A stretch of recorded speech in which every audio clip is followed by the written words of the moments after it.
Football is in the air in South Philadelphia. After a long offseason, the Pittsburgh Steelers are in town for some preseason football. The Eagles were busy this offseason in hiring brand new head coach Nick Sirianni, who's ready to make his debut tonight. Good evening, Eagles fans, and welcome to the Kickoff Show presented by Axalta. I'm Gabriella DiGiovanni. Joining me, the man, Mr. Fran Duffy. How are we feeling? Feeling great. I'm so excited. I love the preseason, me personally. You know, I love the NFL draft. I love college football. Seeing these young players take the field, we didn't get that last summer. Excited to have preseason football back here tonight. There's definitely some magic in the air. We're going to actually head right now over to Lincoln Financial Field. We're not wasting any time. We're going to look at some live warm-ups presented by PA Lottery. Let's see what it looks like out there, guys. We're getting all warmed up. There he is, the man of the hour, quarterback Jalen Hurts, getting ready to go. His first preseason debut here with the Eagles. And excited to see what he looks like. Obviously, a new offense, which is not something that is not familiar to him. He's been used to changing offensive coordinators, changing systems. That's what happened with him at Alabama numerous times, certainly at Oklahoma. He comes to Philadelphia, and he's got his second new system here in 2 years. But to all you're looking here from Jalen Hurts, nice, easy, rhythmic plays. Make sure that you take the throws that are available to you. Let's see him make some plays. We know he's got that second reaction ability, that ability to create outside of structure. We don't always get to see that in training camp practice, so excited to see what he looks like here tonight. Look, a huge part of Jalen Hurts' game is what he does with his legs, right? We know that. Yep. We saw that all through college, at Alabama, and at Oklahoma. And Nick Sirianni knows that that's a huge piece of the puzzle, but where can we find that balance with Jalen Hurts, where he can throw it and he can run, right? It's finding the balance between the two, because obviously he can extend plays with his legs, but how can we get it in the air more often with Jalen Hurts? And I know they've been working through that, finding that balance and that consistency throughout camp so far. Yeah, really, and this comes down to every position. It's all about, do you have multiple ways to be able to defeat the guy across from you, to be able to figure out a way to get a win over an opponent. So if you're a quarterback, you want to be able to win with your legs. You want to be able to win with your mind, win with your arm, win with your toughness, right? And Jalen Hurts has a lot of those qualities. It's about trying to find that happy medium, find that balance to be able to make plays within the rhythm, within the structure of the offense, but then also create and add a little bit of sauce onto what you're doing, and I think he's got that ability. I know what they're not worried about in Jalen Hurts is those intangibles that they talk about. His leadership, his poise, his positive attitude. The buzz around the building is that he carries himself in a way that is a leader, that is a quarterback of an NFL team. And we know we can always count on that from Jalen Hurts. And now how we see him develop and play here in these coming weeks is going to be very important. Yeah, I mean, that's something that you saw that instantly in college. As a true freshman leading Alabama to the national championship, you knew that he had that kind of pedigree. And then to see the adversity that he faced throughout the course of his career, he certainly faced adversity last year. To see him bounce back from that and have that level of success that he did, I'm excited to see what he looks like here in year two. It's a new offense. It's a new structure. There's some new weapons. We won't see Devontae Smith tonight, his former target down there with Alabama, but certainly when you add all of these different pieces here in Philadelphia to the NovaCare complex, there's a lot to be excited about. Well, speaking of some of the new faces, obviously we talked about Nick Sirianni. He is a new face on the sidelines tonight, and a word that a lot of players and coaches use to describe Coach the past few weeks is his energy and his consistency. There is no denying that he has energy that just vibrates through practice. And a player earlier this week said that he can't wait to see that energy on the sideline in a game situation. So I know that's something that Eagles fans are definitely looking forward to, seeing Nick Sirianni in this new role and what he's going to bring to Philadelphia in these coming months. You know, it's funny, and I don't know if you've had this experience, but, you know, when fans talk to you, away from the building and they say, Coach Sirianni, is that what he's like when you see the press conference? Yeah, that's exactly what he is like. He is genuine. He is full of energy, and that juice resonates throughout the entire staff and then through the players, throughout the entire building. So excited to see that manifest itself out in the field. Look, it's preseason game one. This is his first time being the head man on the sideline, so it'll be a little bit different for him. But over the course of this year, that'll be certainly one of the themes to watch. The guy getting used to being that, but still having that personality shine through, and that's all we've seen over these first few months. Now, he assembled basically a brand new staff, a lot of new faces here in Philadelphia, but there are two coaches that remain. That's Coach Stoutland and Coach Moorhead. How important was it to retain these guys? Obviously, Coach Stoutland has been a huge part of this Eagles offense for quite some time, developing this offensive line to be what it is today. But also also he's now responsible for developing the newer talent that sits behind the Kelceys and the Lane Johnsons of the world that are learning, and they're ready to go at any time. So how important was it to keep him? I think when you talk to people around the league, around college football, they'll say the same thing, that not only when you're a head coach, the most important hires you make are going to be your offensive coordinator, defensive coordinator, but right there with it is the offensive line coach. And that's why when you look at Jeff Stoutland, it was so important for the Eagles to keep him in the building. He was sought after. People wanted him to come and coach their offensive line. He has done an outstanding job, and there's a reason why 3 different staffs here in Philadelphia have made the decision to keep him here, and that's because he's one of the best in the business when it comes to developing, having relationships with his players. And when you look at that young offensive line a year ago, NFL record, 14 different starting combinations, well, now they come into 2021, and they are battle-tested. This is a group there's youth, but we've seen improvement this summer. I can't wait to see what some of these young guys look over this 3-game stretch in the preseason. And the offensive line they're still kind of shaken out over these next few weeks. Obviously, Brandon Brooks was injured last year. Lane Johnson, the injury bug was not kind to the Eagles' offensive line last year, but it allowed for guys like Jack Driscoll to really step up and to be able to have an opportunity to learn from Lane Johnson. Not many young offensive line talent can say they learned behind Lane Johnson, but he did. And when he spoke to the media the other day, he was very poised, very confident. He said he put on 15 pounds in the offseason. He seems like when his name is called, he is ready to go. And we see Jack Driscoll on the left side of our screen there, number 63. He played at right tackle for the most of last year and then the first part of training camp, and he worked with the backups behind Lane Johnson. Well, recently, just within the last week, he's actually been promoted up to the first team unit at right guard. That was until Brandon Brooks came back into the lineup, but that speaks to the faith and the trust that the coaching staff has in Jack Driscoll to make that position switch, slide inside. He showed off that versatility that a lot of people felt he had coming out of Auburn. He played a number of different positions over the course of his college career, but this is a player who's got the toughness, the smarts, the technique, and he's a really good football player. I thought he really kind of flashed last year when he was given the opportunity. Speaking of flash and speaking of the offensive line, Jordan Mailata. It's a good one. Yep. Has he made a name for himself the past few weeks? Yeah, I mean, certainly he's had a good camp. He's had a really good summer. It's been a good competition with he and Andre Dillard. Andre Dillard, unfortunately, getting injured earlier this week. But when you look at number 68 right there in the middle of your screen, he's had a good summer. And he's got to continue to put it all together, right, and carry that over into the regular season. A year ago, he was still kind of a wild card. You weren't sure exactly what Jordan was going to bring. And when we knew that there wasn't going to be a preseason, we said it might be an uphill battle for him to be able to stick on the roster. And what does he do? He keeps chugging away. The practices were a little bit up and down for him a year ago. He comes into the starting lineup due to injury, and he does a really nice job. Now he comes back in. It's a competition this summer, doesn't back down from it, and he's really put days upon days upon days of really good film together. Excited to see what he can do out on the field in live action. Now, you mentioned playing without a preseason. This is now a privilege this year that they're getting to play in a preseason, especially when you're installing a whole new coaching staff. And we spoke to Fletcher Cox the other day, and he was asked, how many reps do you really want to play in a preseason game? And this is a guy, obviously, he's Fletcher Cox. He's played 10 years. This is now his 10th year in the league. You would think he would kind of think, I don't need that many reps. But when you're installing a new offense, a new defense, you have new personnel all over the place, Fletcher Cox wants to play in a preseason game. And so if it's important to him, it's certainly important to these rookies that we're going to get to see tonight. And it's especially important to the rookies of 2020 who we didn't get to see in the preseason last year. It's a great point because we didn't get that preseason last year. So anything that we saw from Kayvon Wallace and Jack Driscoll, and you go down the list, all those rookies from a year ago, Quez Watkins, John Hightower, it was in little small bits and bunches throughout the course of the regular season when things obviously weren't ideal. You talk about all the injuries, but now here in the preseason, we'll get a chance to see those guys in extensive action playing alongside the rookies from this year's class. So seeing Milton Williams and Kenny Gainwell and Zach McPherson, guys that have flashed every day in practice. Now let's see them in live action because there's been no tackling to the ground. You haven't had those live reps. These are the live reps. This is exactly what they've been waiting for. So I can't wait to see, number one, what the vets, the Fletcher Coxes, the Brandon Grahams, the Lane Johnsons, it's a new system on both sides. How do those guys react? But then those young players of both this rookie class and last year's rookie class, it's a great opportunity from these next 3 weeks. It's always good when there's football back in Philadelphia, but I think it's even more exciting when you have so many guys just chomping at the bit to get back out there. And you mentioned the veterans, and guys like Fletcher Cox and Brandon Graham had a lot of great things to say about this young talent on the defensive side of the ball.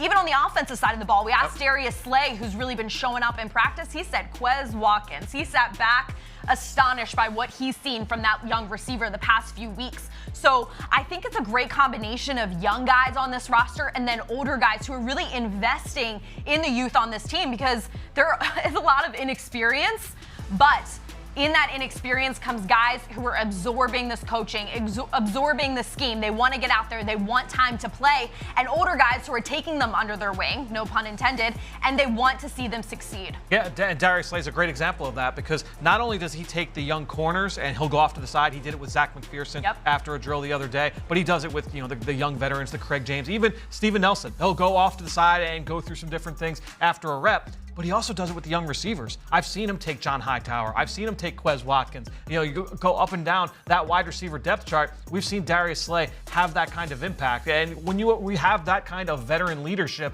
that's what you're looking for on both sides of the football. The Eagles have that at all three levels defensively. And then you look at the offense, it's the same thing. You look in the trenches. You look at the skill positions. You've got some of those installed veterans that can come in and lay that example for some of these younger players. There he is, Darius Slay right there. He talk about bringing energy to practice. He's definitely a presence around the NovaCare complex during training camp, and he was actually asked about the DB room, their energy, because they have so much fun out there. The defense is all over the place in practice. And he said, we're having fun. There is a lot of energy. There's a lot of excitement about what new defensive coordinator Jonathan Gannon has done so far. And it looks like, I don't know what you think, Fran, that the guys are buying in. Yeah, no question. And I think when you look at the energy, you need to have that on the defensive side of the football. When you have guys that can come in and play with that level of ferocity, that level of urgency, well, that can usually lead to some big plays, and that is part of the culture that they are trying to bring. If you get to Eagles practice, which, by the way, you need to make sure that you get to the Eagles' final open practice of the summer later on, in just a couple weeks here on the 22nd. But when you watch them practice, you can see that energy. You can feel that. That's the way that they go each and every day. They're constantly trying to poke the ball out. They're harassing the pass catchers and the ball carriers. Everybody's swarming to the football. That is the energy, the culture that they are trying to institute here on this defensive side of the football. You see Nick Mullins there just took the snap. He's getting warmed up. Dallas Goedert. I thought it was interesting. A lot of people have asked about the quarterback room this year because there's, of course, a lot of talk around Jalen Hurts, but a lot of people say that there's a dynamic in the quarterback room that is set up to make this team successful, because you have a guy like Joe Flacco who signed in the offseason, who obviously is a vet. You hear Joe Flacco, you know Joe Flacco, right? He brings an experience and a knowledge of the game that guys like Jalen Hurts and Nick Mullins can only learn from. And so when you have a presence like that and a guy like Jalen Hurts, who is just naturally athletic and naturally gifted, that knowledge and that athleticism coming together in a quarterback room. They said, they watch so much film together. They talk a lot. There's a lot of communication.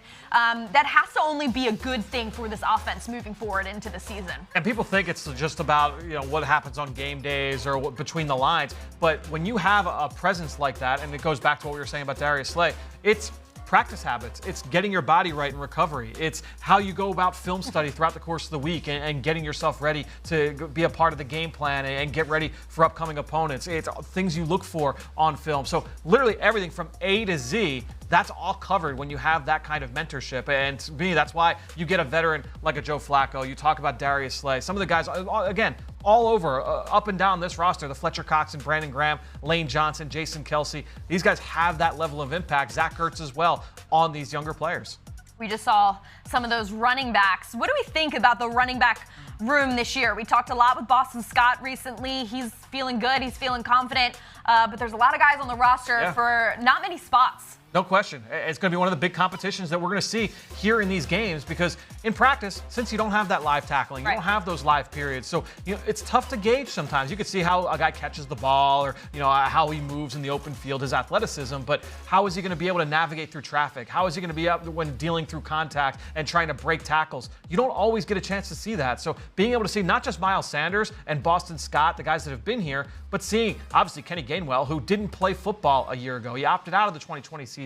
Seeing some of these other younger backs, guys like Kerryon Johnson, who the Eagles brought in this summer. Jordan Howard is back. He's lighter and in better shape than he's ever been before. So just seeing how all of these pieces mix in and how they all look in the big picture, it's going to be big. And these 3 games are going to tell that story for us here on the offensive side of the ball. And Fran, let's not forget, this year, they're playing 17 regular season games. That's right, yep. So when you're looking at a position like the running back position, where you put a lot of miles on your body, who really stands out in preseason, who wins a spot on this 53-man roster is crucial, because you might be pulling from those guys later on in the season when times are getting tough. And so these next 3 games, like you said, are critical for a position like the running back position. Yeah, when you look at the positions that deal with contact, when you add that extra game to the schedule, you're going to make sure that you have that level of depth. And whether that's on the 53-man roster or on the practice squad, you want to make sure that you have battle-tested players ready to roll, ready to step in at a moment's notice.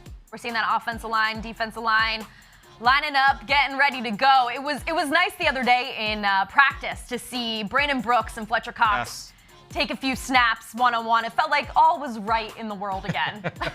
Brandon Brooks, who was out of practice on, I believe it was day 2, left with it was a minor injury. It wasn't anything crazy, but he was out day to day throughout the first couple of weeks. He returned to practice at Lincoln Financial Field last Sunday, individual drills, and then we got to see him on Tuesday morning here at the NovaCare Complex take part in team drills. Isaac Seumalo at left guard, he was part of individual drills this past week. So hopefully we get to see him return to team action very soon as well. And the Eagles have hopefully all 5 starters moving forward along the offensive line. We'll see how the competition wages on here at left tackle as well over the course of the rest of the summer. Before we saw this shot of Kenny Gainwell, we also saw Anthony Harris join the Eagles in the offseason, coming from Minnesota. There's been a lot of talk, too, about his veteran presence and what he can do for the defense. He seems very thrilled to be here. He was great with the media in his interview, and he was even asked, what's the chip on your shoulder because you were an undrafted guy? And you probably think, once you've played quite a few years in the league, how am I still referred to as the undrafted guy? But it's part of his story. And he said, look, I'm here to help the guy behind me. And so adding people like him, players like him, personnel like him into this locker room can only make the team stronger.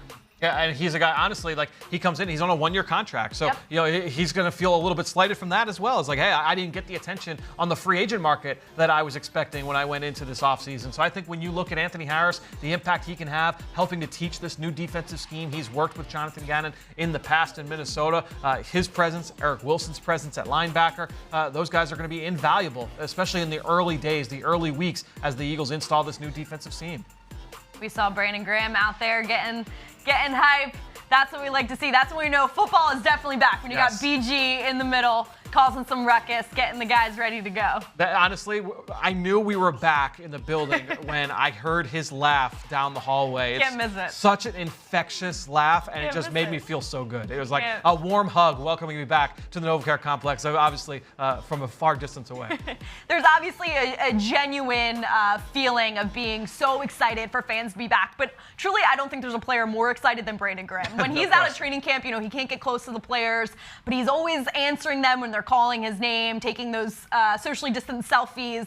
We're all very excited to see fans back out there. It feels very good. But we're going to head over to Lincoln Financial Field, where we're going to check in with Eagles insider Dave Spadaro. Dave, how's it going?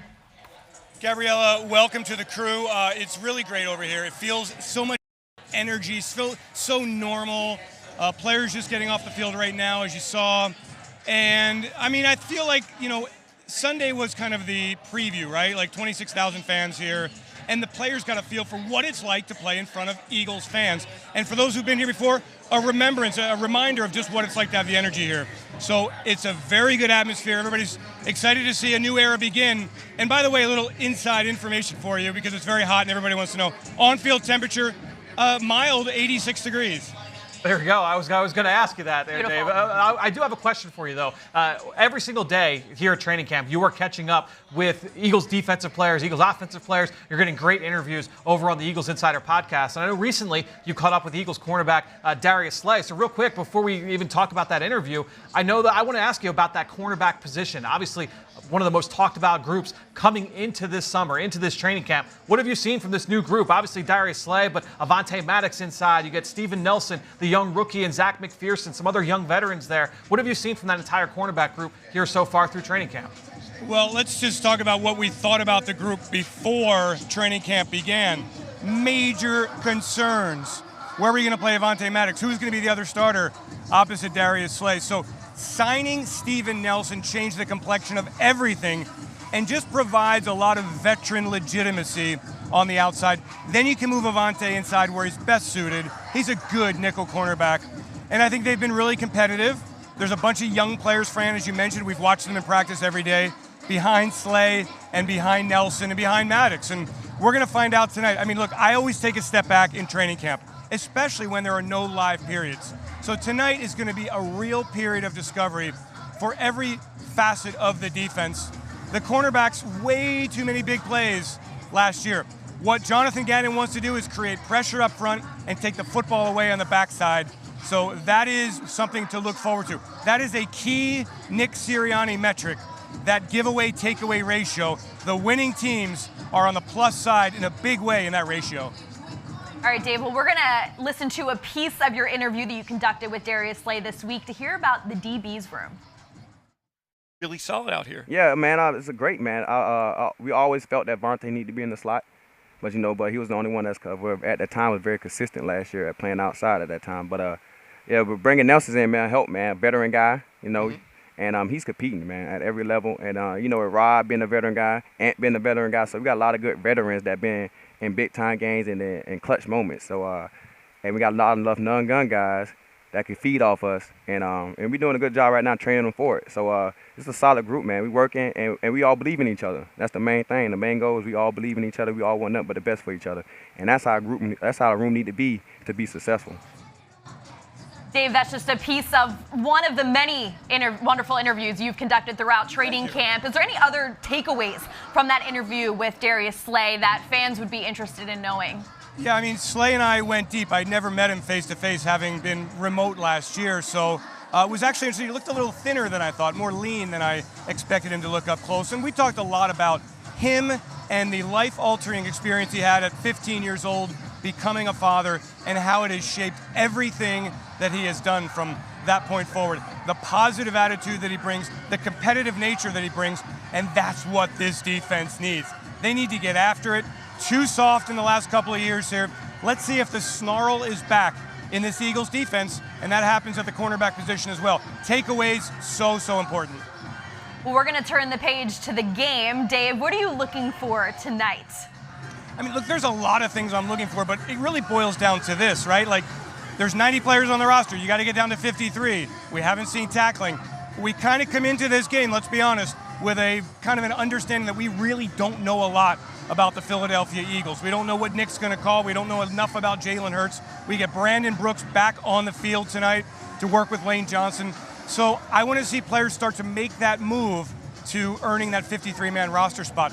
This is where the cream separates. Only 3 preseason games, 2 joint practices, so you better make an impression early.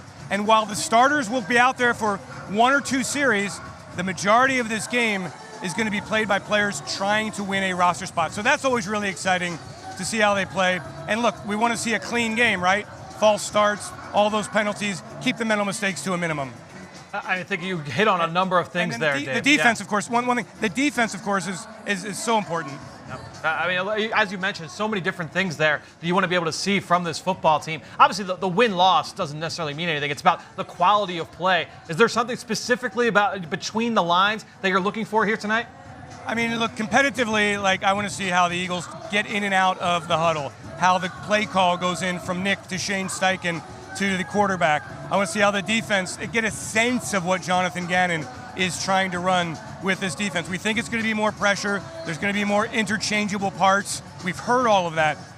Now we start to see it, and that's what makes the start of a new era, the Nick Sirianni era, so exciting. All right, Dave, we're going to let you go. Thank you so much for joining us on the Kickoff Show. Eagles fans, have no fear. Dave Spadera will be joining us in the post-game show presented by Rico immediately following the game. Thanks, Dave. Thank you, guys. All right, Fran, we heard from Dave and his keys to the game. What are you looking for tonight? Yeah, I think the big thing coming out of not just tonight, but this entire preseason is going to be just durability and health. We talked about how much the injuries impacted the Eagles' 2020 season. It's a contact sport, football. We know that you're not going to avoid every single injury. Not every player is going to be able to come out of the entire season healthy, but you'd like to come out of tonight, next week, the following Friday night, relatively unscathed for the players that are going to be a part of this 53-man roster. You talk about health, and the key for me tonight, Devontae Smith obviously is not playing tonight due to injury. He is week to week.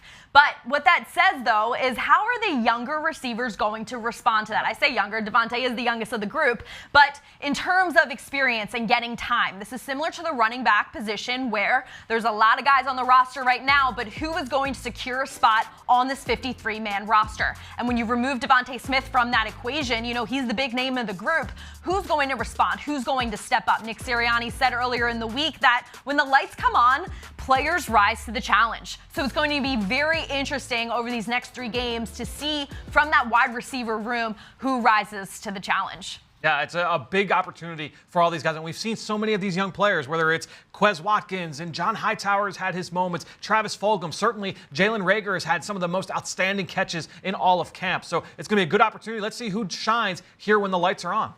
We're going to head back over to Lincoln Financial Field to hear from Merrill and Mike and their players to watch. Thank you, Ella. It is a gorgeous night here at the Link as we get set for preseason game number 1. Michael Anthony Quick, who is your Eagle to watch? I have to keep my eyes tonight, Merrill, on Jalen Reagor, last year's #1 draft pick, and everybody's looking to see what he's going to do. If I have to say a player, it has to be Jalen Reagor, but I also will have an eye on the head coach, Nick Sirianni. You know, I could be Captain Obvious and say, along with everybody else, the player to watch is Jalen Hurts. We want to know how he'll do. But instead, I'm going to pick a young player who came over here as a free agent and has opened eyes during the training camp days. A tight end, 6'8", used to be a quarterback in college by the name of Tyree Jackson. Look for number 80 to shine tonight with the young players. Okay, Ella, those are our players to watch. Another sign that we're back, hearing from Merrill and Mike. That's right. Friend, we're inching closer. What are your final thoughts? I'm just excited. We've been waiting so long to get back to football. It was a rough year in 2020, so excited to get back out in the field, see what the new look Philadelphia Eagles look like here on both sides of the football. It all starts here tonight. Let's get this party started. Football is back in South Philadelphia. Thank you so much for joining us for the Kickoff Show presented by Axalta. Please join us post-game, immediately following the post-game show presented by Rico.